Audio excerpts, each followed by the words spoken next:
Welcome back po sa aking cooking channel na Authentic Kapampangan Taste. Ngayon, tuturuan ko kayo kung paano gumawa ng chicken asado ala Kapampangan version. Tara, simulan na po natin. Ito po ang mga ingredients na kakailangan natin para sa chicken asado. Fresh chicken, 500 grams. Garlic. Bay leaf or dahon ng laurel. Onion. Lemon or calamansi. Tomato sauce, 200 grams. 1 can liver spread, any brand.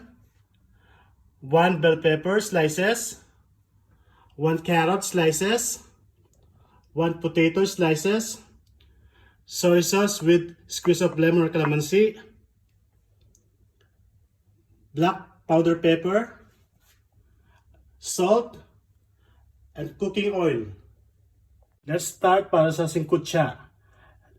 Ito para tayo gumagawa ng adobo. Ito yung lemon na may toyo. Tapos, maglagay tayo ng isang dahon ng laurel, konting garlic, and then iodized salt, powder pepper,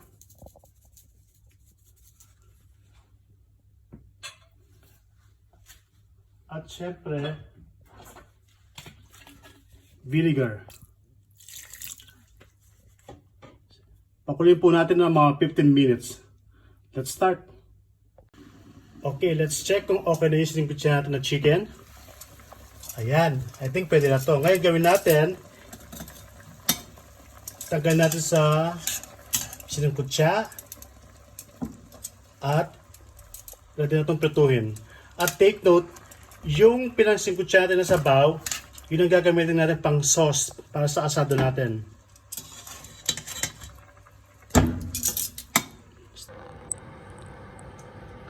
Ngayon, simulan natin magprito ng manok. After 5 minutes, ito na ating chicken. Isa na sa isang plate at tayo mag-umpisa na mag-isa. Okay, simulan na po natin pang mag-isa. Actually, yung mantika, yun yung ginamit ko sa pangprito para mas malasa. Una, sibuyas.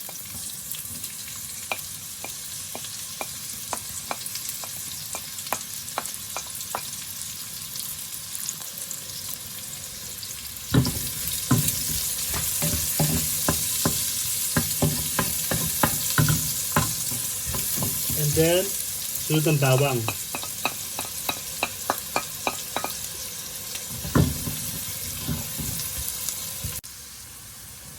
Sunod na po ang patatas. And then, siyempre yung carrot. Pagkaluloy lang.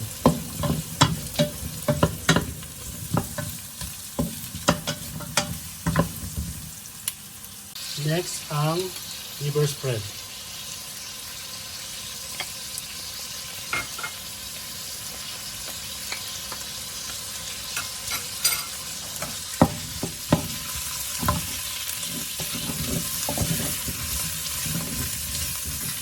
Sunod ang tomato sauce.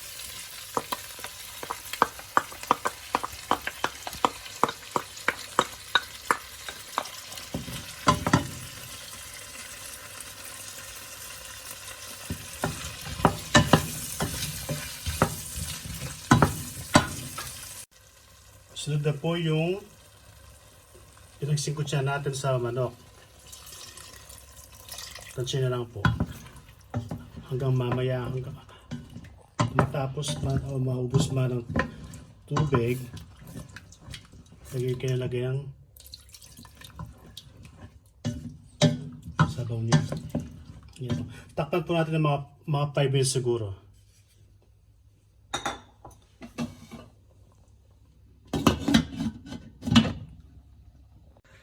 After 5 minutes na kumulo ang sauce, lagay na ang chicken.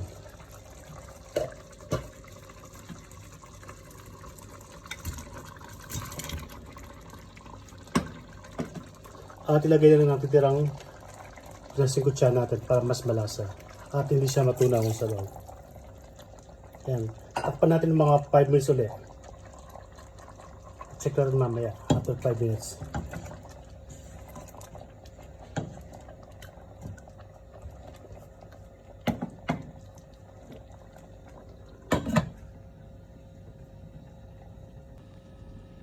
After 5 minutes, pwede na lagay yung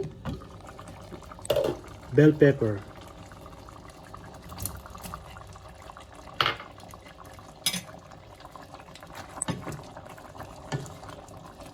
Yan. So after 5 minutes, ay na po yung tsura ng chicken asado. Malapot na yung salsa niya. So luto na po ito, pwede natin i-serve. Ayan mga kabalen, luto na ang chicken asado natin na ala Kapampangan version. Para sa eksaktong ingredients, paka-check lang po sa baba nito. At syempre, don't forget to subscribe, like, and share my cooking channel na Authentic Kapampangan Taste.